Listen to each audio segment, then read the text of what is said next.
another edition of the Rockpile Report podcast. I am your host, Bill Season Ticket Holder Drew Gear. That's my producer, Chris Kruger. And that was Rich Eisen from The Rich Eisen Show on Peacock, talking about the quarterback that he'd like the second most out of any quarterback in the NFL to have on his football team entering a must-win football game, Josh Allen. Guys, grip a can, rip it, and take a deep breath. You smell that, Chris? That's the smell of football. We made it. It's week 1 of the NFL football season. Oh my God! Okay, it's happening. Everybody stay calm. What's the procedure, everyone? What's the procedure? Stay calm! Wait. Everybody calm down! I will not calm down. It is happening, and it's time to party. How's about I cut us up a couple more mozzarellas for us young bloods? Chris, I don't know about that. We don't party like the Miami Dolphins coaching staff. No, we don't. But it is time to cut loose, baby, because football is back and the beers are ready to flow like water. This is our week 1 preview, the Buffalo Bills against the LA Rams. Time, 8 p.m. Eastern Standard. The place, SoFi Stadium in Los Angeles, California.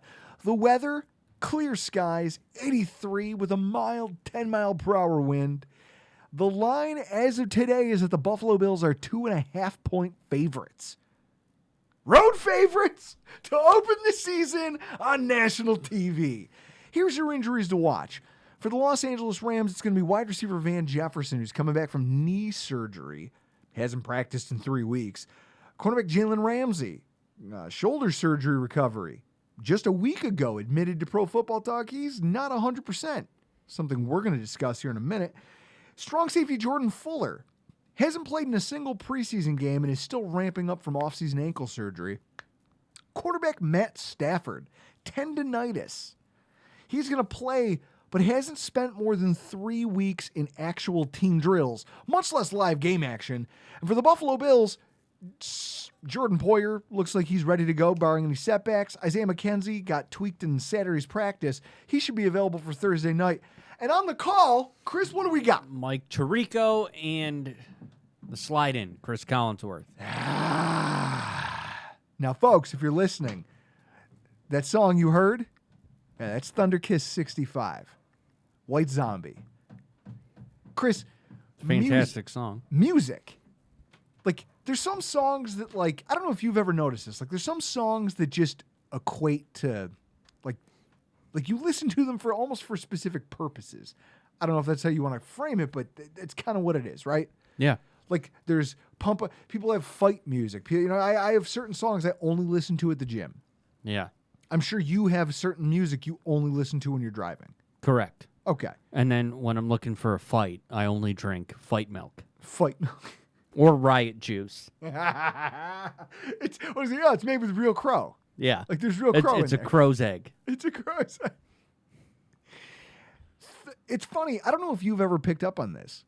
Before I do live podcasts, before I go do any event where I'm like, it's an away game and I'm not sitting here in this chair behind this microphone with you in this studio recording something, I have to listen as I'm pulling into whatever the venue is. Space Lord by Monster Magnet. It's like that movie Gone in 60 Seconds where he has to listen Lowrider for a second and then he does the stupid thing with his fingers and he's like, all right, let's go. I thought For me, it's Space Lord by Monster Magnet. I would have pictured you doing Dwight Schrute going in the sales meeting where he was listening to Motley Crue in the back seat, playing air guitar, and then headbutting the driver's side seat rest, just headbutting it. And if I'm getting ready to really cut loose, Thunder Kiss 65. I don't know what it is about that song. It just gets me fired up. It is. I'm It gets me fired up to 2 fist beers into my face. Yeah, I mean, I'm super excited for this game, mostly because I'm hosting. Ah, you're hosting a party for the. Look at you hosting, folks. For those of you who don't know, I host. Is it fair to say 90% of the watch parties that our group has? Yeah. Yeah. Now, some of that's just because I'm lazy and also because it's worth whatever pizza and wings cost and the Sunday ticket to not catch a DWI driving around Western New York. Yeah. It's the beginning of the season is going to be a little weird because, A, I'm not there most of the time, and then B, you're moving. So I am moving. It's like, how are you hosting the first 2 months of the season? It's going to be dicey. Yeah. It's going to be an interesting we proposition. We only have 3 home games. And we will have to throw down one final going away, like how you christen a ship before it goes out to sea. Is that where we trash your split level? I don't know about trashing it, but man, am I going to do some damage in that place that day. I'm going to punch a hole in the wall for sure. You know I can fix that and repaint it and no one will ever know it happened. I'm going to punch a hole in the wall. And I've been doing that since I was a child. Thank God my father taught us drywall work. yeah, what I'm going to do between now and when you move out, I'm going to punch a hole in the wall. And over the next month and a half, I'm going to be collecting all of my dog's turds and I'm just going to put it in the wall. So what I love about this, though, is that it's here, right? I'm fired up. I hear that music and I get this itch in my fingertips. Like realistically, that song coincides with poor decisions on my part, but it gets you fired up. I'm fired up about this game. I think more than I've ever. For a week 1 game, I don't know that I've been this excited in a long time. How much of that do you think is a byproduct of it being on national TV? Well, it is the kickoff game, so we get to watch a Super Bowl banner get raised for the Rams, and then we're hoping it's us a year from now. I mean, this is it, Bills fans. This is the week that we've all waited what feels like an eternity for. The kickoff of the NFL season. And unlike most seasons where usually that Thursday night kickoff game, you're watching the Super Bowl champion raise their banner. We're sick, so we watch like 3/4 of the game on because it's a Thursday night. You're going to really pay attention to probably the first half. You're going to spend the second half just watching your fantasy team if you have any players involved. And then we all head to bed stone sober by midnight. Instead, Josh Allen and our Buffalo Bills are going to take center stage, and we're all going to be on the edge of our fucking seats. Really? Can you feel the tension in the air right now? Oh, Chris, it's palpable. It's right there. I can feel it in my plums. Yeah. Ashley Schaefer. What a ridiculous character. Will Ferrell, best person to cast for that. Maybe the only person. Yeah, it's like a slightly feminine Ric Flair. A Southern Ric Flair. Well, Ric Flair was already Had a little Southern. Yeah, you had to be more effeminate, which is what Will Ferrell played it perfectly. Well, I'll as. tell you what's going to help take the edge off. Kyle Washington was nice enough to send us some craft beverages to help enjoy the kickoff of the NFL season. Now, I'm working on a case to him to repay the favor, but right now I'm taste testing one of these beers. It's by Revision Brewing Company, which, Chris, we've had some of the Revision beers he sent us in the past. They're good. Yep. You're not even an IPA fan, and you like them. Correct. This is a New England-style hazy IPA at 6.5% alcohol that's just called Vegas as fuck. I like that. Straightforward. It lets you know what it's about. Let me see here. Bringing our love for Nevada from one end of the state to the other. Hazy IPA, Mosaic, Galaxy, and Vic Secret hops for a blend of melon and pineapple notes. Oh, Jesus. and a waft of something reminiscent of a dispensary. Interesting flavor profile. Smells piney. You want to get in here? You want to get a little bit of this? It's all you. All right. Down the hatch. I'm sticking to the Montuckies over here.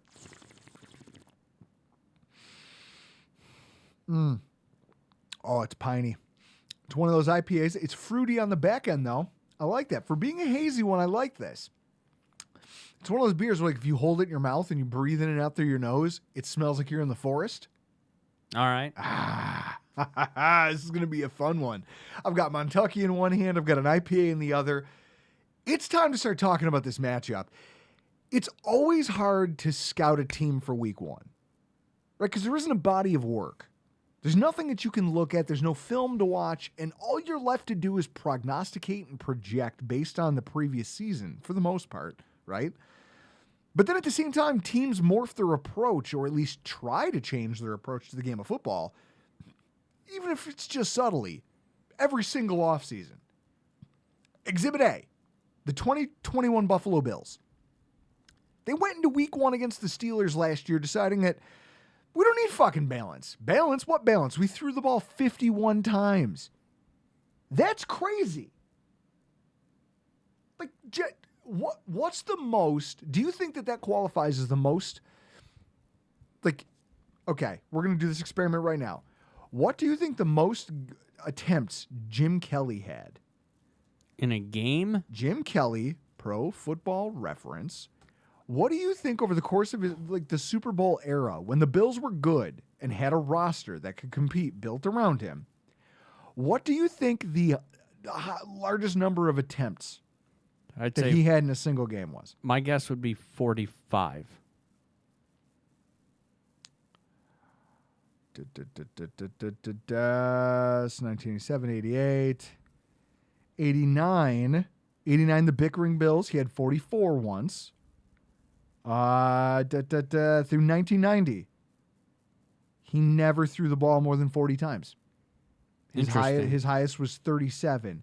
Here we go. 1991, we've got a 43. We've got a 44. Okay. In a win against the Raiders, a 30-27 win, he threw the ball 52 times. Oh, wow. 52 times for 347 yards and 2 touchdowns. Was that an away game? Yes, it was an away game at the Raiders. At the Raiders, and can you open the box score? Let's take a look. Open the box score and Yep. then tell me that there was a punt return from Al Edwards. Oh, please tell me they give it to me. Let's see, scoring plays. Oh, they don't include it. Let's see, kick and punt returns. Wait a minute. Al Edwards, punt return for a touchdown. Look at you. Oh! I'm real smart with when you're a child and all you do is in the summer you watch the 1991 Buffalo Bills video yearbook. We watch. You know what one I used to watch all the time that my dad had was the year. I want to see if it was the same season. The Raiders, Tampa. Yeah, it was earlier. No. There was a game against the Buccaneers where we just embarrassed them in the 90s. No, that must have been later. I think it was the 90s season. Either that or it was earlier that year. Win 17-10, but it was embarrassing. So ultimately, I guess my point is that in the heyday of Jim Kelly, he threw the ball 50 times once. One time. Instead, he just relied on the strength of the team around him to also do some of the heavy lifting. We went into the beginning of last year, and Josh Allen just decided, fuck this, we're going to throw the ball everywhere, and I'm going to make all the decisions. And it ended threw the ball 51 times for just 270 yards. When Kelly did it, it was 370 and 2 touchdowns and a pick. 270, 1 touch in a loss with a fumble and some really ugly air yardage numbers that would have you questioning whether or not he forgot they were a vertical passing attack. So who are the 2022 Rams and the 2022 Bills? There's really no way to definitively know. So instead, to calm our collective nerves and quell some of this existential dread that all the Bills fans that I talk to, people who are like, well, I don't trust this team. It's national TV, big game. We were rusty last year when we came out. We didn't play well in the Jets game back in 2019. And it's like,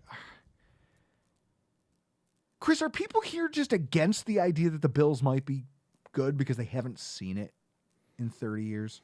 Probably.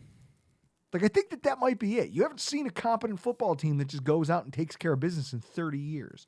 No. So maybe that's what's driving some of this.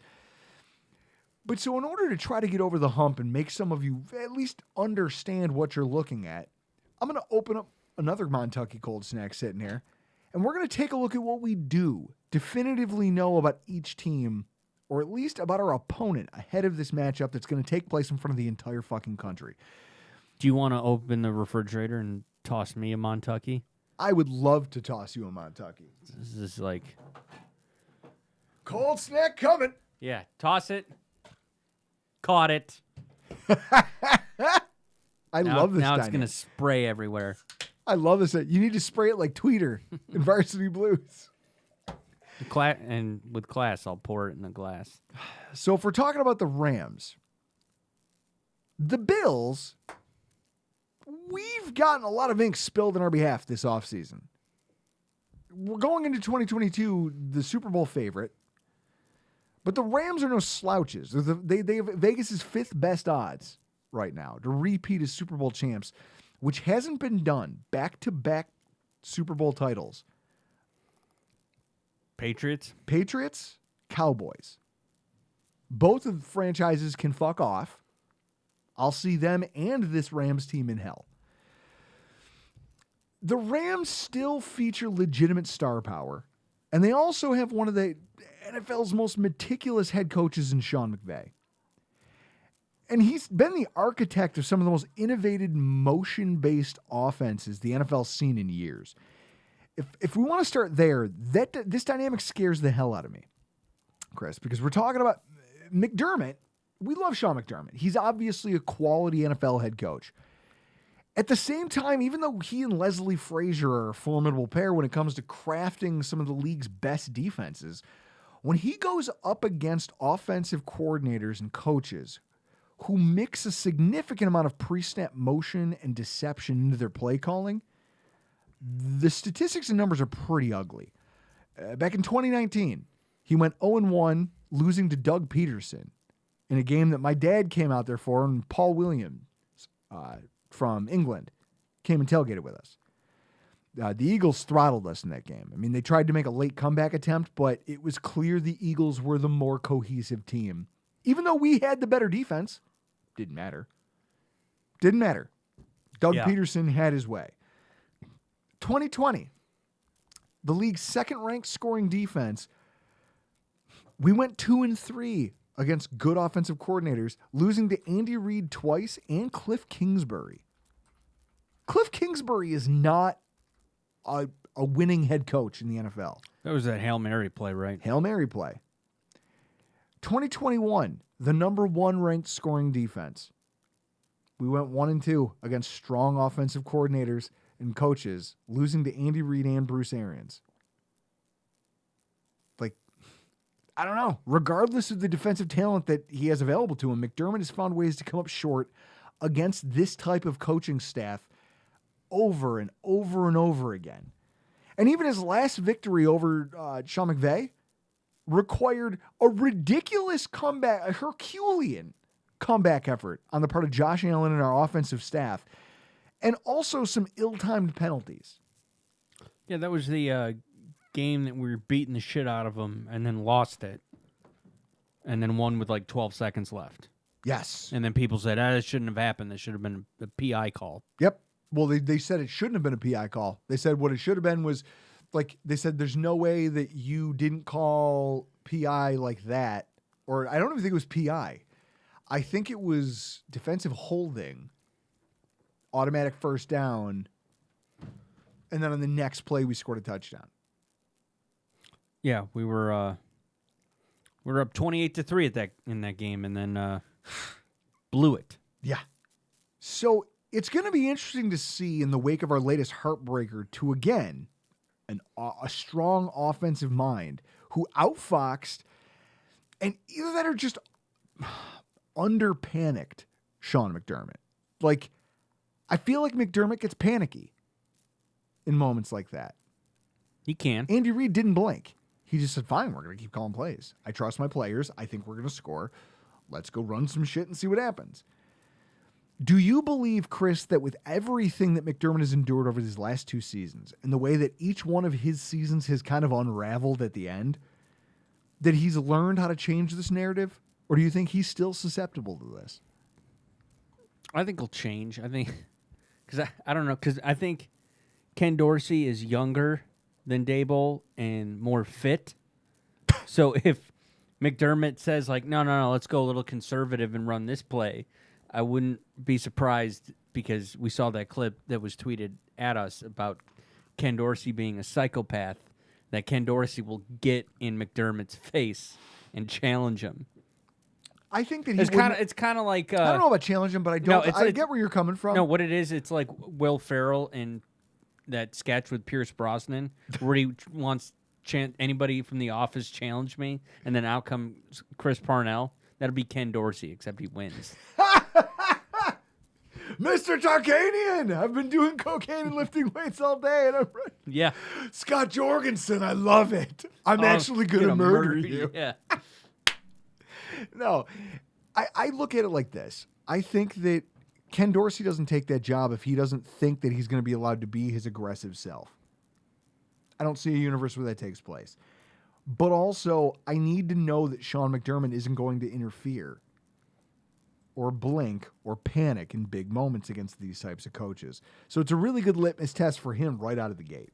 We're going to know what he's learned this offseason after the whole 13 seconds fiasco. If he's learned to just let his coaches do their jobs, or if he still feels like he should get involved because he has a track record of not making the best choices. As far as the on-the-field product, though, this is where this whole matchup is interesting to me. Because you hear this, like, Chris, you feel a little bit of it too. You have to, right? There's a certain sense of dread. You're like, defending Super Bowl champions. They've got star players like Jaylen Ramsey, Aaron Donald, Cooper Kupp, Allen Robinson. You're like, God, this could go so bad. For as confident as Bills fans are, there's a giant subset of the fan base that has this feeling in their stomach. When you make up what the Rams team is, if we want to understand what's going on their side of the fence, there's a lot of interesting wrinkles that catch my eye. And as I weave them together for you, you're going to see that there's a pattern here. One of the biggest storylines for them this offseason, and one of the dynamics that headlines every one of their fan sites and every single one of their blogs when you try to talk about the roster, is the lack of depth. You just take one look at ourlads.com and it'll underscore the fact that as you look around the roster, you see that Les Snead's approach to managing a roster and his fuck them draft picks. You remember that mug that his daughter got him? Yeah. That everybody raved about? The approach worked out. It netted them a Super Bowl. And it also had a degenerative effect on the rest of the team's makeup in the process. It comes up in a few important places. First of all, at cornerback. The Buffalo Bills have one of the more high-octane passing attacks in the NFL. And coming into this game, All-Pro Jaylen Ramsey just isn't healthy. Last week, he played the end of last year through a shoulder injury and had surgery to correct it this offseason. And last week, he was asked by the LA media how he felt, how practice was going. He was surprisingly candid, and he came back and said that he's still working back. He feels about 70%. Now, this is just last week. And said that I haven't been attacking the top of wide receivers' routes this offseason the way that I normally would. I haven't been as physical at the line of scrimmage. But I'm still confident that when the moment comes, I'll be ready for it. He's still trying to get his sea legs. Well, I'll tell you what. You've got, 10 days? Yeah. 10 days. The last time Ramsey saw the Bills, it was a great outing for him. He had 5 yards on 4 targets with 1 touchdown to Diggs that was just Diggs being a disgusting route runner in the end zone. Like, he burned. Remember that tweet that we put out that kind of like, it had a big run? They were like, oh, if you look, Ramsey is still out there looking. It's just him standing alone looking at the ground in the end zone. I don't know what point in the game someone got this photo. They're like, look, he's still trying to find Stephon Diggs on that touchdown route. The problem is that if he's not 100%, his trademark aggression in man cover, which is something that Diggs excels against when people try to man him up and they're not an elite talent, all of a sudden becomes less of a threat. And it could be a place where the Bills can find something to work with on offense throughout the course of the game. The bigger issue for the Rams is that beyond Ramsey, things get dicey really quick. And everyone bitching about the Bills' lack of depth at cornerback, what you're about to listen to should give you all just a little bit of pause. Chris, as we like to say, a goose fraba. Their cornerback 2 is a guy named David Long. He's a former third-round pick. Decent cover corner, but by everything that's been written about him, he's short, doesn't have any recovery speed, and struggles to play in zone.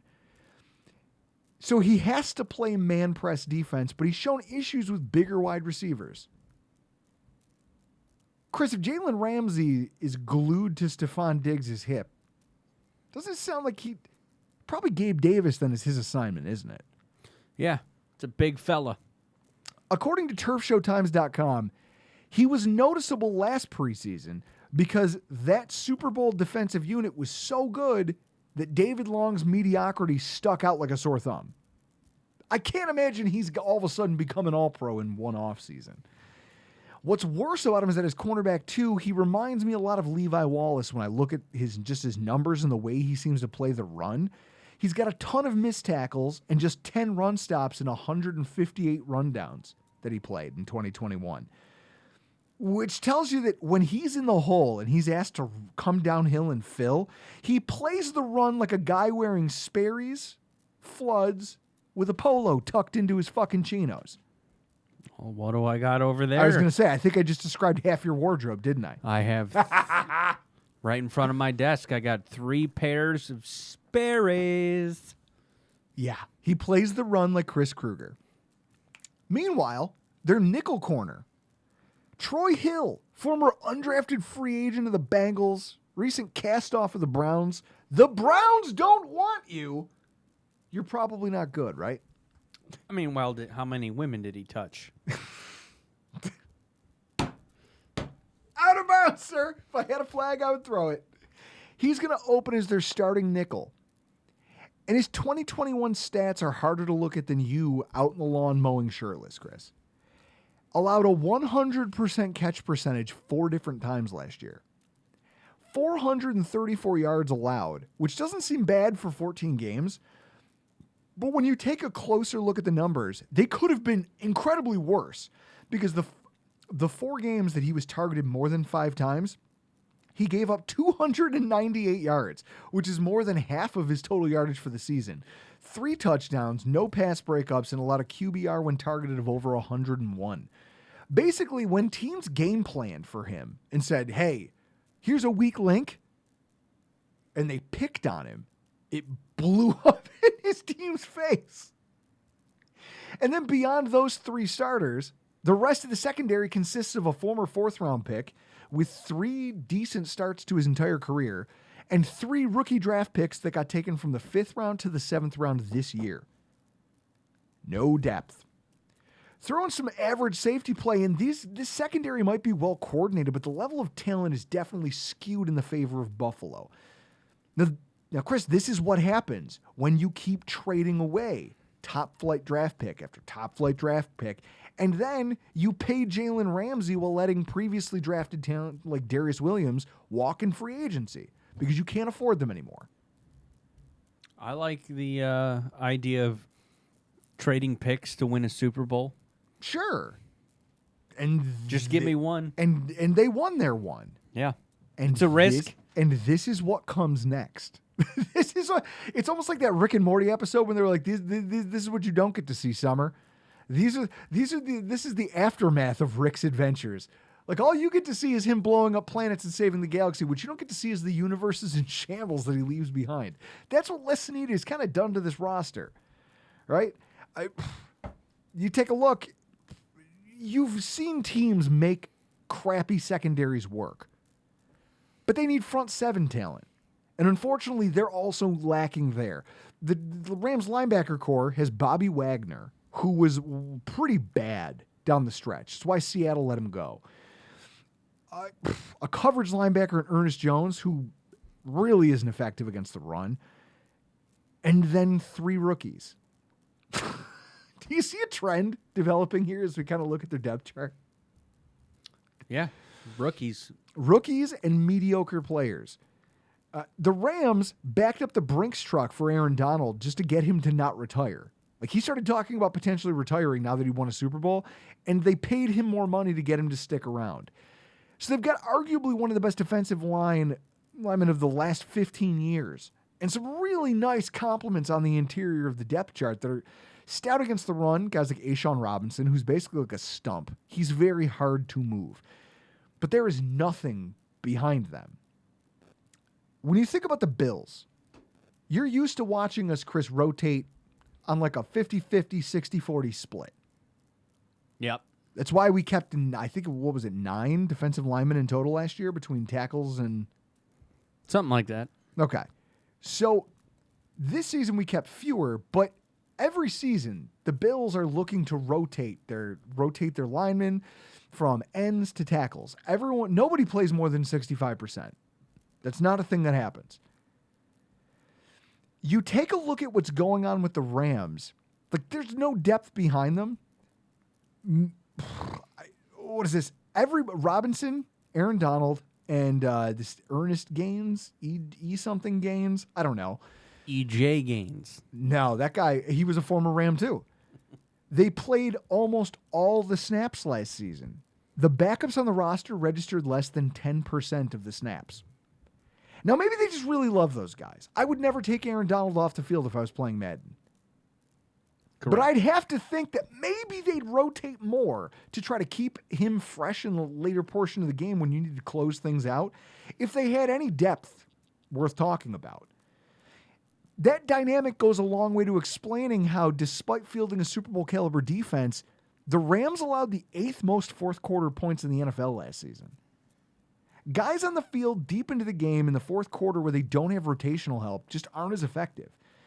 And then you think about it. That game that the Bills ended up coming back and winning on, that comeback happens because there's a couple plays where they try to chase him down, but Allen just runs away from the pass rush.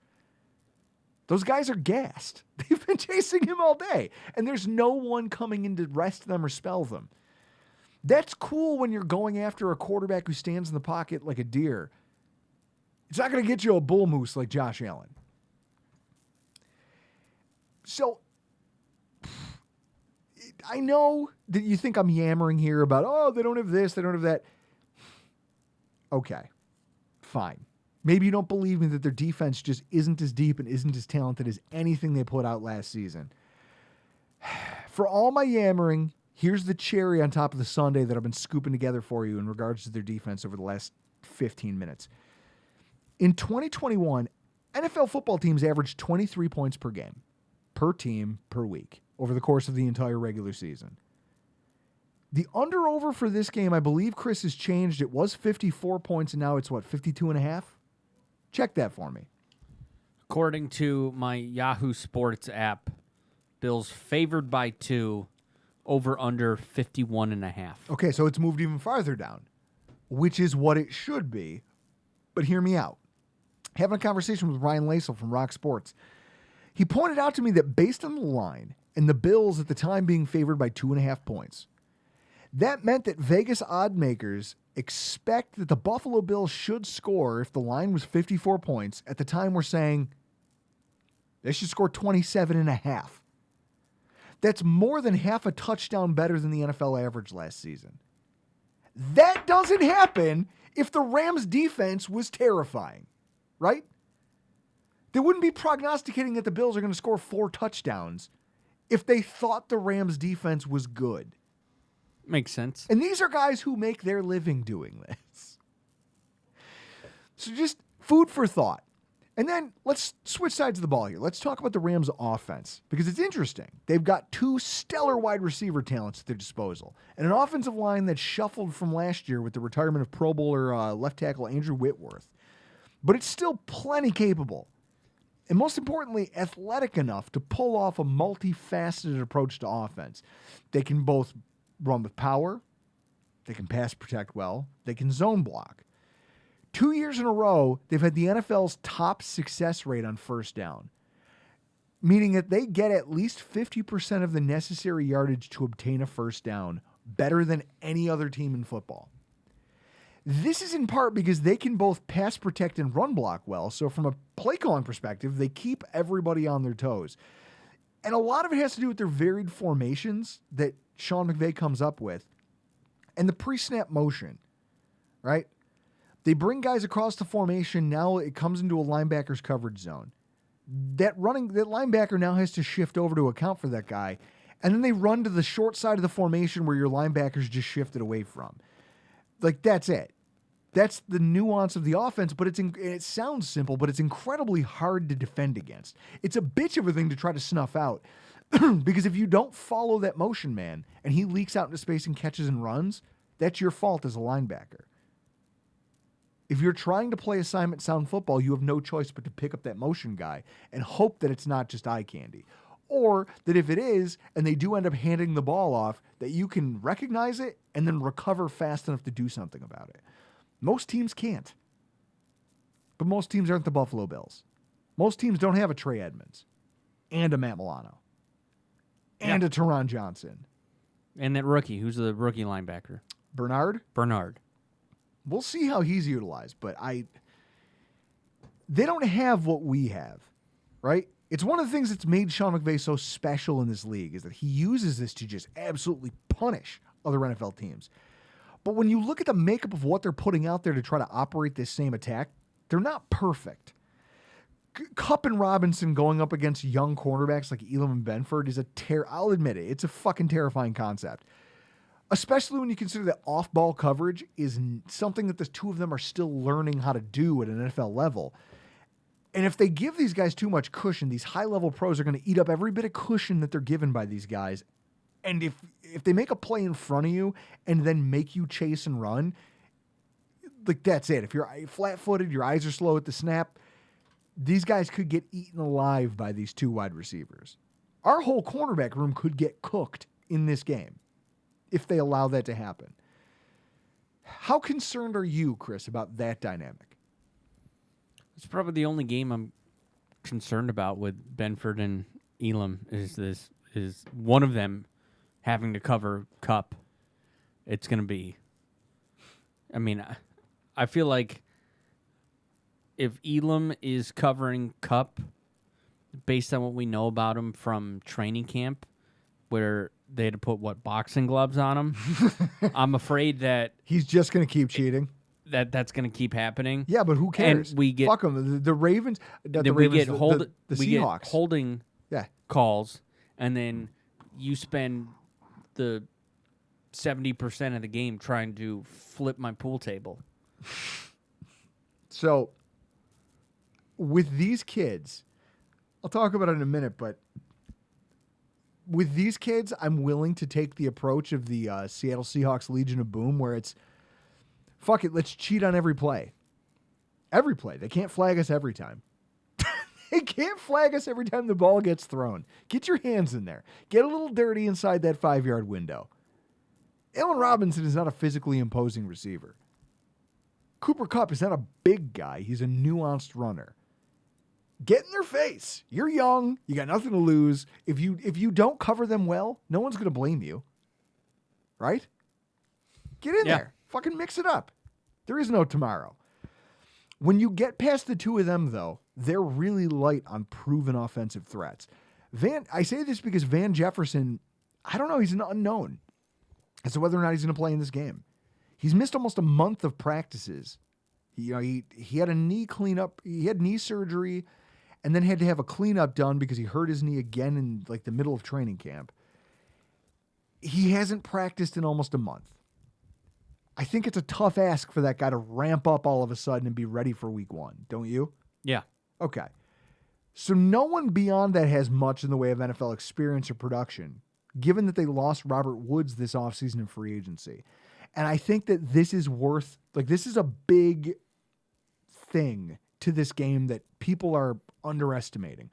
Robert Woods is one of the NFL's most underrated wide receivers. I'm going to read you some stats, and I want your honest reaction in the moment. Because are you a person who thinks that Robert Woods is an elite wide receiver? Elite. Yes or no? Do you include him in your top 15 wide receiver conversation? For being a wide receiver and what you're asked to do with that position to score points, no. But his run blocking is very, very good. I love that you categorized him like that because I'm going to read you his stat line, with Jared Goff as his quarterback, right? Because he missed a chunk of last season because he tore up his knee. Yeah. With Jared Goff as his quarterback for 3 seasons, he just averaged 135 targets, which is just 30 shy of what Stephon Diggs has been getting, 91 catches, 1,120 yards, and 5 touchdowns per season. Averaged 90 catches, 1,100 yards, 5 touchdowns a season. That's ridiculous production for a guy that you never hear about on ESPN. You don't see him on the cover of a magazine anywhere. Sports Illustrated isn't falling all over themselves to interview Robert Woods. And yet here he is with a mediocre quarterback putting up some of the most reliable production. I have been relevant in fantasy football for years because I make it a point of drafting Robert Woods, quote unquote, too early. The man's a machine. And I'm glad that people are finally recognizing it. Reliable hands, after the catch playmaking ability. They would use him as their motion man all of the time. Made him one of the league's, and to your point, Chris, one of the league's best run blockers from the wide receiver position. His departure from this Rams roster might be more impactful than them losing Andrew Whitworth at left tackle. Yeah, I can remember that game that was here. Robert Woods going in most, because when they were on, they scored 28 points unanswered in the second half. Mm-hmm. A lot of that was the misdirection of Bobby Woods. It's incredible when you think about what they lost with him, and they replaced him with a guy named Tutu Atwell. I've never heard his name, never heard of him before. They hope that he's the Robert Woods replacement. But how do you know? How do you replace 1,100 yards a year for 3 years? You don't, Chris. That's like Bills fans when Andre Reed and Peerless Price and all these receivers that we liked left in the late 90s, and we were like, it's okay. Guys, it's okay, we'll replace him. And then they went, it's okay, we've got Lee Evans. And then they go, it's okay, we've got Donald Jones. And oh no. Norman Roosevelt. No. Oh no. This is what happens when you play that game for too long. Then you look at their tight end room. Incredibly green, incredibly thin. Somehow less experienced than the Bills' tight end room, if you can believe that. And they only have 2 on the roster. Higbee's fine. He's not bad. But he's like a Mike Gesicki. Last year, he was on the field for 562 passing snaps, only blocked for 49 of them. Never been asked to be a run blocker. That's going to fall to his counterpart, Bryson Hopkins, who's young. 3 NFL targets to his credit in 2 seasons. I don't know. You don't have any versatility in your tight end room. Okay, that's probably not great. Would you say? Yeah, but it's real hard to find tight ends. Is it? It is. I mean, I guess as a guy who roots for a team that had Pete Metzelaars and then nothing. It's hard. And then nothing. It's hard to find a tight end. Jay Remersma. Remersma. What other Bills tight ends? I remember we had a guy. Butch Roll. The only reason I remember this is because I think it was Gus Johnson. It was a Gus Johnson game. And you know how he gets. Yeah. That man is, dude, inject that into my veins. I love his play calling. So Gus Johnson, and it's an open field play. Now this guy's 6'5", 6'6", like 270 pounds. He's a blocking tight end. He catches a pass out in the flat and somehow sidesteps this linebacker and then runs forward for 6 yards and gets tackled. And Gus Johnson goes crazy and he goes, the elusive. What is it? Michael Gaines, Robert Gaines, whatever. Gaines. I remember that. And it was one of the I haven't laughed that hard in a long time. Yeah, it's hard to find the tight elusive ends. Because he sidestepped a linebacker once in his entire career, and we just kept calling him that until he retired. Yeah, dude, it's hard to find good tight ends. And plus, if you want to develop a tight end, it takes their entire rookie contract.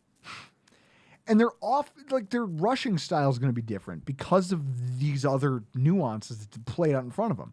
Cam Akers is looking to try to have a bounce back season. I mean, I don't know how the fuck he came back for those playoffs. He wasn't good during them. He kind of limped his way through it. But he wasn't effective. They're hoping he bounces back with a full offseason, but I don't know. You're talking about a team that doesn't have the horses that it used to. Over and over, that seems to be the story for the post-championship LA Rams. So the question is, can the Bills counter this with what is being advertised as a Super Bowl caliber roster and staff? I think they can, as long as they follow this week's keys to victory. Wow, that's a lot of keys. Bigger the keychain, more powerful the man. I like how we've been podcasting for 52 minutes and I have a beer in each hand. God, I missed this. I missed it. I missed getting fired up. Drunk and fired up for a podcast is where everyone should be. For those of you listening at home, just get a microphone, drink 7 beers, and sit down in front of it and see what comes out. I bet you'd be surprised at how good it feels just to get some of that out there. I was all pumped because we keep track of our beers for the day we podcast. It's gonna be tough for me. Yeah, you're chewing your way through those things, aren't you? Yeah, I'm on 5. Guys, liquor has ruined Chris's beer drinking ability. I just love liquor, but if I have liquor, it's like a guaranteed 2 drinks. And then you're done? And then I'm done. Beer, I can drink. Man, tough to get to 7. There's one Tough to get to 7? That's an aperitif. What are you talking about? I have that before the entree comes out.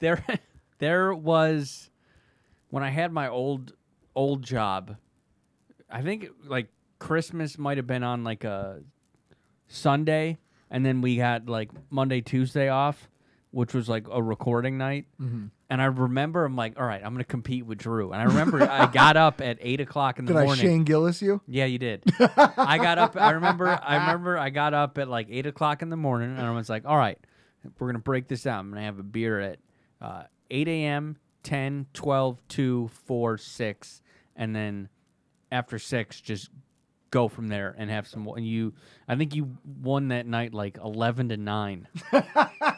But I had been started in the morning because I was off. But I've had 5 beers. It's gonna be tough. It's just beer, right? I love that podcast with Joe Rogan where Ari Shaffir challenges Shane Gillis. It's a $5,000 bet as to whether or not he can outdrink him. There's another one coming out this week. Protect Our Parks 5. I think my favorite thing about it though is just how Shane Gillis keeps reminding him. He goes, "Oh, they're just Bud Lights, right? It's just light beer, guys. This should be easy." He drinks 18 and then goes and does another podcast. Yeah, he did. He did Kill Tony that night. He does Kill Tony later that night. It's hilarious to me. Like it's one of those things that I've grown to appreciate about him is that some people just have it, right? Like some people just have that gene. I've got it. He's got it. All the great ones have it, right? Yeah. All the great ones in podcasting. The ability to just plow through beers while you're behind a microphone and still have it come out coherently.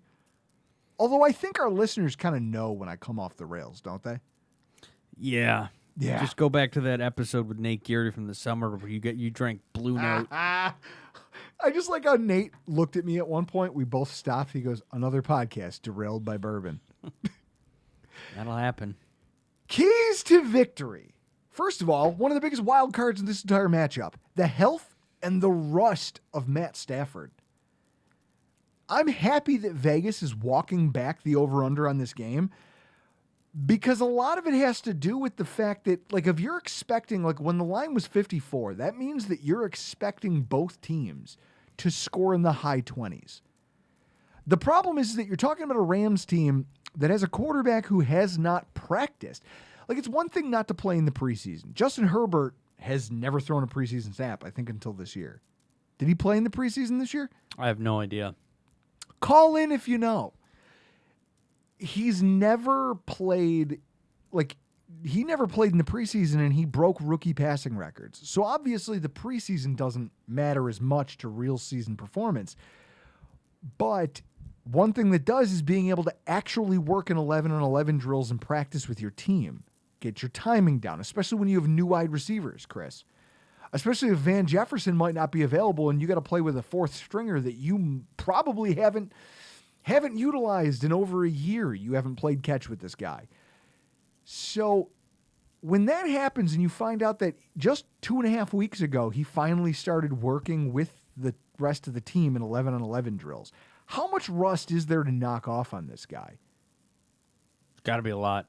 It could be simple. It could be huge. No one knows. There's no way to know until they take the field this week, which sucks. Right? Like, it sucks if you're a Rams fan. Yeah. That'd be like us wondering, are we going to see Nathan Peterman or Josh Allen? Better be Josh Allen. Also, one of the kids, well, and here's the best part. You actually said something about it because I laughed when you were talking to Yulberg about what to bet. And you were like, well, what if we hit him in the elbow? Yeah. It's like, all right, that's something an idiot would say. But also, it's worth noting,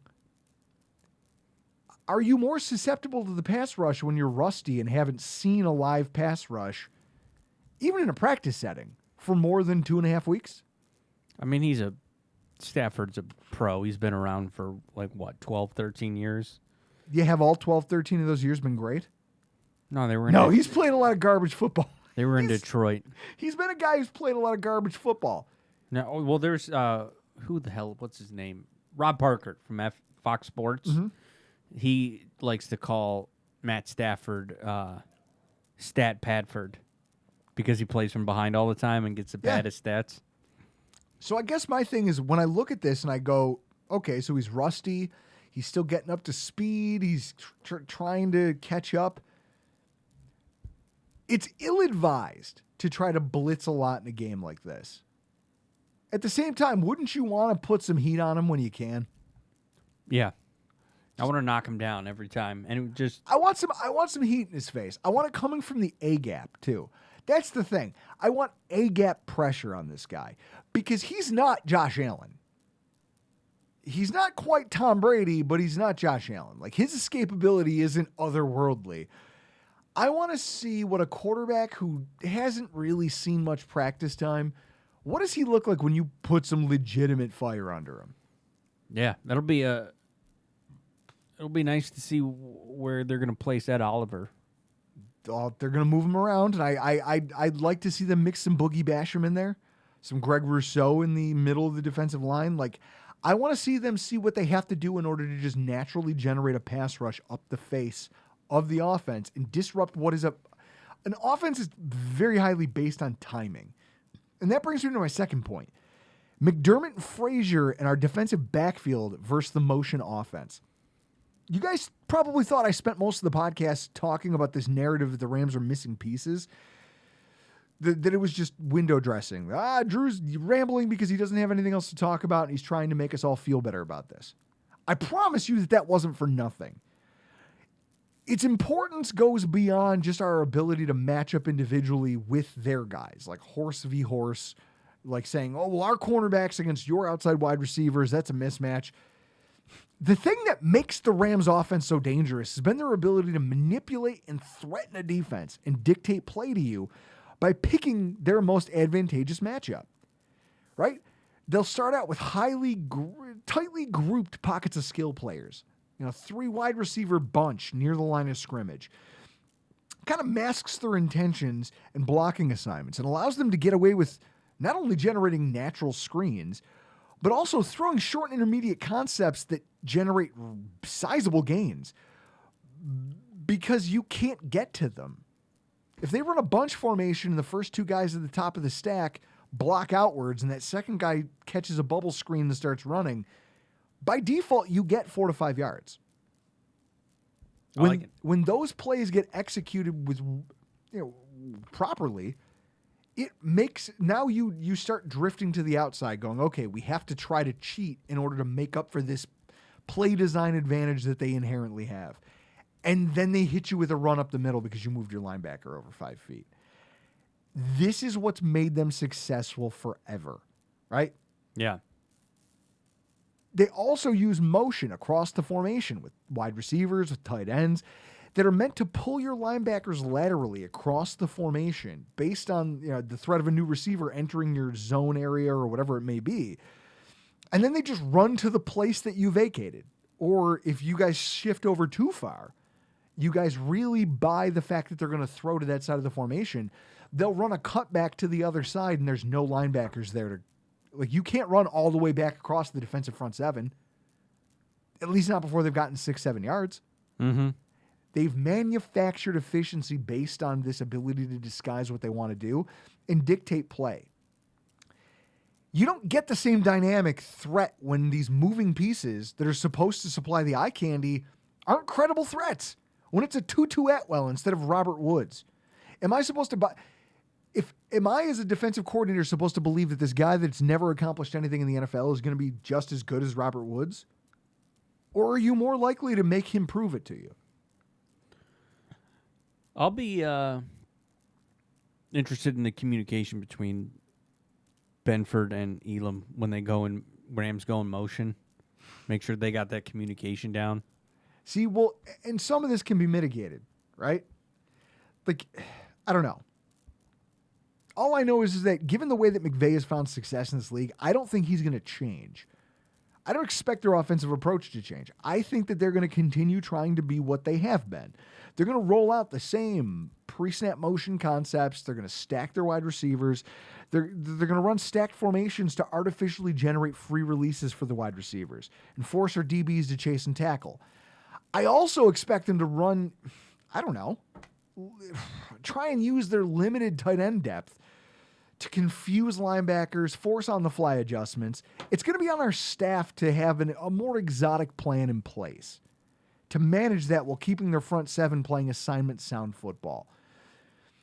I don't know. For my money, I think the way that you manage this is to let your young corners just go out there and, like I said, go out there and fuck shit up. Get in there. Get your hands on these guys. Clutch, grab, hold. Beat them up at the line of scrimmage. Your big physical cornerbacks. I want you to go out there and get in their faces. I want you to batter these guys and try to mitigate because you've got all pro safety talent behind you, don't you? Yeah. Go out there and mix it up with these guys, and if you get beat, it doesn't matter because there's somebody to help you. You're never going to be alone out there. You're not going to be naked. It'll at least mitigate the damage Robinson and Kupp can do if they can get in space. And then when you do decide to throw zone looks at them, instead of allowing their tertiary targets and motion targets to become a threat against your most inexperienced players, you pull a Christian Benford off the field. You pull a Kyer Elam off the field, and you roll out a Saron Neal. You let Teron Johnson, Saron Neal, Micah Hyde, and Jordan Poyer go to work. You let these guys who have veteran savvy, who have seen... Saron Neal was incredible covering Travis Kelce during that game that we went into Arrowhead and beat the Chiefs last year. He was incredible. His ability to diagnose on the fly and just know where to be, when to be, was instrumental in shutting Travis Kelce down in that game. You could let this be the same dynamic just in a different way. Allow Saron Neal to go out there and play a little bit of cornerback for you. Mix him into that fold, because I've heard too much of this. Well, Elam's going to do this, and he's grabby, and Benford's a 6th-round pick, and they're going to struggle. They don't have to. You're good coaches. You have veteran players at your disposal. I don't know. I just think that if you can get those packages together, Teron Johnson and Saron Neal on the field together, they can play off their just experience in the NFL and do a good job of mixing in and helping mitigate some of the damage that these guys are going to do just through design, scheme, and trickeration. Right? The Rams have tricks up their sleeve. Sure. The Bills have fucking talent. And I'd like to believe that we have more collective and individual talent than they do in this matchup on our defense than they do on their offense. However, this coaching staff decides to skin that cat from a scheme and just play call standpoint. This cannot be another game where a savvy play caller and play designer comes in here and pulls the wool over Sean McDermott's eyes without a fight. It can't be. It can't be another game where he gets out-coached, right? Yeah. I like how you pulled that so close to your face just to give me a yeah, like a James Hetfield. Yeah. Yeah. Well, I'm the only one on this podcast that talks into the microphone.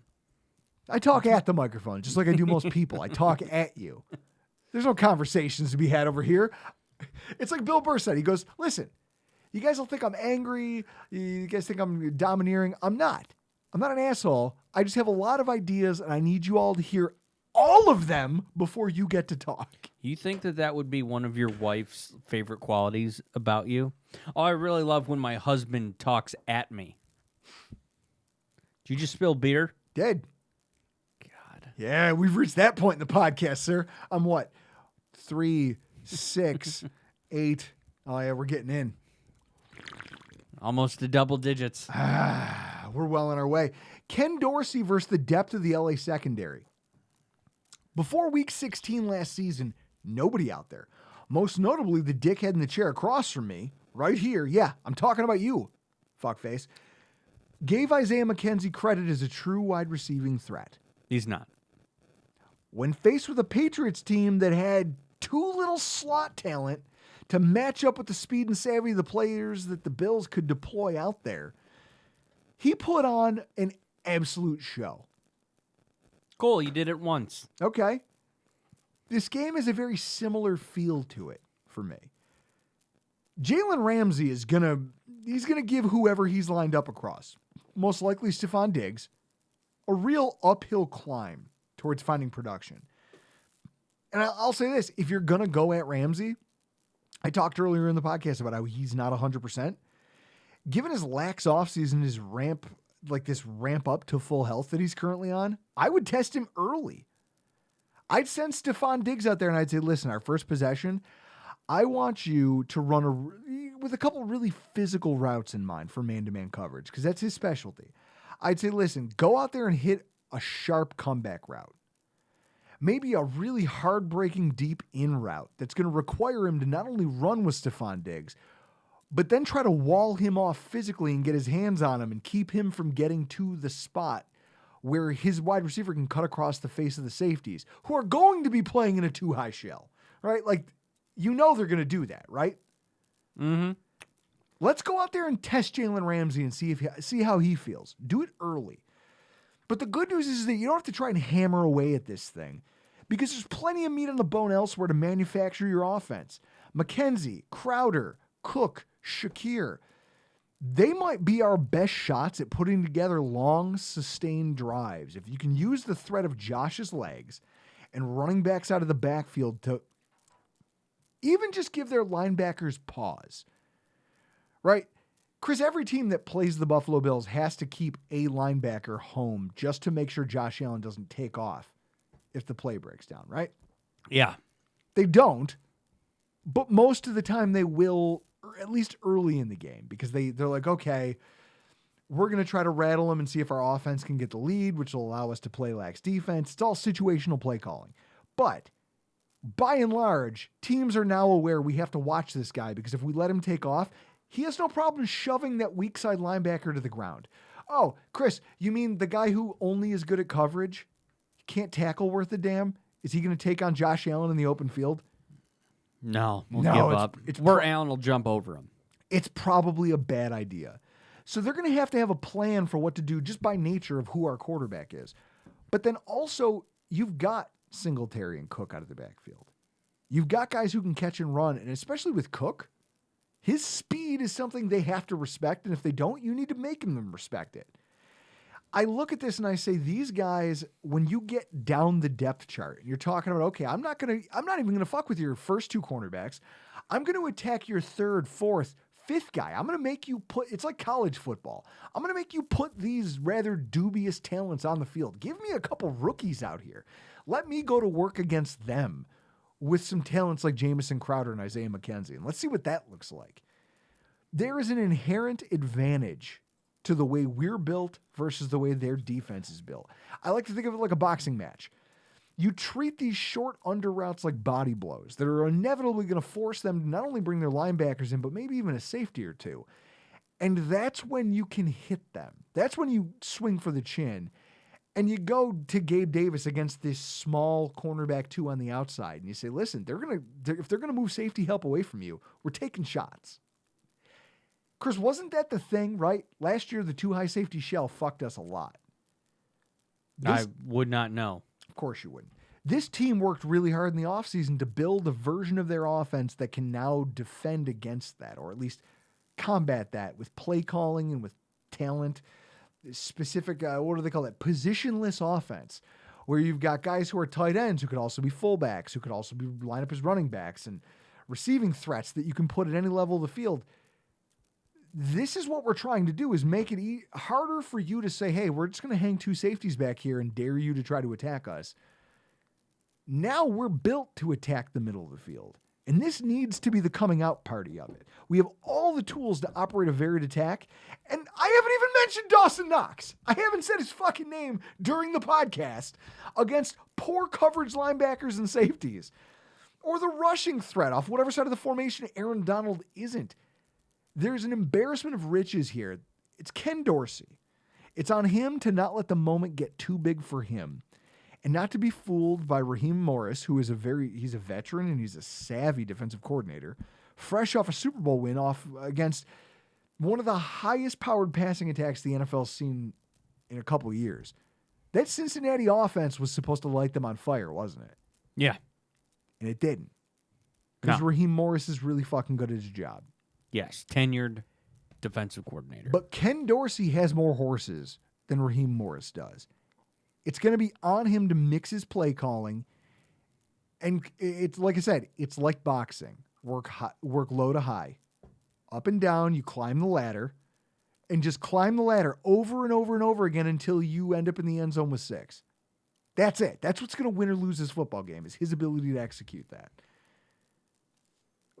But above and beyond that, superseding all of it, Josh Allen versus the fucking world. Earlier tonight, I invoked a reminder of last season's opening performance by Josh Allen. Week 1 against the Steelers, he went 30 of 51 passing, more than double the completions of Ben Roethlisberger on the other side of the field, but he only had 70 more completed air yards, 3 first downs, and 1 more sack taken than this just geriatric opponent. And he had an offense that crossed midfield on 8 of its 11 possessions and scored just 1 touchdown. Unacceptable, right, Chris? Always. I went back and listened to that post-game press conference with Allen last night just out of morbid curiosity, as I was probably a glass and a half of scotch deep. And I wasn't disappointed because you could see it. That same haunted look that Chris, we've seen Josh Allen with loser face. Yeah. I don't think anybody has a better loser face than Josh Allen, because you can tell how much he cares about winning. Not only can you tell how much he cares about winning, but you can also see how much he bears the weight of every single loss. That's a loss like that. He bears the weight of those things. He's a winner. Winners care. They want to win all the time. And when he doesn't, he knows how to walk that line of like, hey, we didn't win today, but we tried. But when it's his fault, he knows it. And he knew it in that instance. I don't know. I like that. I like that about my quarterback. I like that he takes this shit personally, because this is it. This is you on the biggest stage in the entire country. Aaron Donald's an amazing football player, arguably one of the NFL's best. And if you listen to horseshit lists that people put together, he might be one of the best in all of football. That's how big of an impact he makes, regardless of position. But on Thursday night, it's Josh Allen's fucking show. Josh Allen, by his talent and by the position that he plays, holds more singular sway over how this game plays out than any coach, any defensive lineman, any wide receiver, any play calling nuance. It's going to be on him to find the right matchups and the right play calls at the line of scrimmage, and force the Rams to win based on their talent being superior to his decision-making, rather than letting the scheme of the Rams defensively be the thing that burns him up. Pre-snap ID to where the defensive line pressure is coming from. You knowing when to use his legs is an asset. And even more importantly, not to beat himself by trying to do too much. This team has invested. They've invested in an offensive line. They've invested in weapons. They've drafted a speed running back who can catch out of the backfield. They've gone and gotten you a tight end who's developed into one of the, 9 touchdowns last year? Big physical freak. He's not a slouch as a wide receiver. They went and got you a Stephon Diggs. Oh, by the way, Gabe Davis, nothing to sneeze at. Oh, we gave you a trio of really fast, multifaceted slot threats that are better than what most teams have in that position. Let it work for you. That's it. trust them to do their own share of the heavy lifting, right? Trust that Gabe Davis can go out and beat some clown of a cornerback too on his own. Trust that McKenzie can get to a spot away from his man on an out route or a simple sail concept.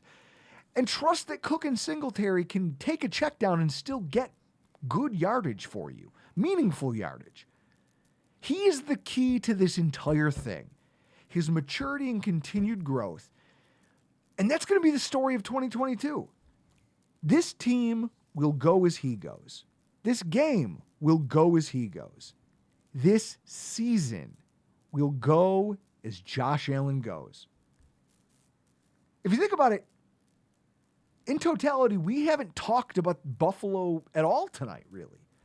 Part of that's by design because I feel like we've spent months talking about what the Bills are, what they aren't, where their holes are, who their good players are, where our strengths and weaknesses are. The reality is that until the lights come on and the stadium gets loud and every single football fan across America is glued to their fucking TV, we're not going to know what they are, who they are, what they can and can't be, whether or not they can win this football game. You're not going to know right up until kickoff, right up until the third quarter, fourth quarter, right up until the final whistle. You're not going to know what the Buffalo Bills are until it's all said and done. You'd like to believe that the additions of Von Miller and Shaq Lawson and Tim Settle and Daquan Jones will make them a better defense and generate more negative plays. You also want to believe that becoming a more athletic and more well-coached offensive line will allow us to impose our will a little bit more effectively in the ground game and open up more options for us in the passing game.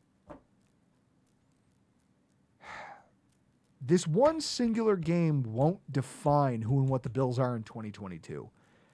But it's an opportunity for this, not just this roster, but this coaching staff to show what it's learned from the sins of its past.